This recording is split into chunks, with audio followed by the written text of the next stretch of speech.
Welcome to Luca is a Billionaire, where the only thing I invest in is your answers.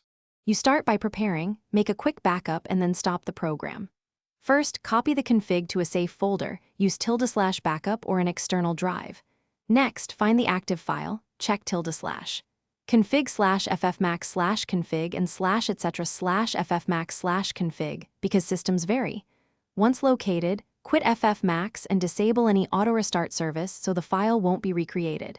Make sure you have permission. Use sudo only if necessary, and confirm the backup exists. Now perform the core change. Decide whether to edit or remove.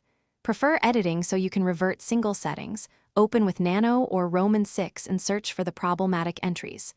If deletion is required, remove the file with rm after verifying the backup. Do not rm blindly.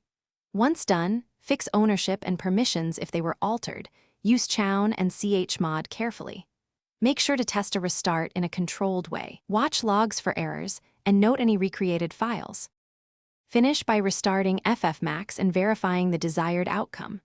Restart the service or relaunch the app, then inspect logs and run diagnostic commands to confirm the config is gone or corrected. If behavior is normal, remove the backup only when certain.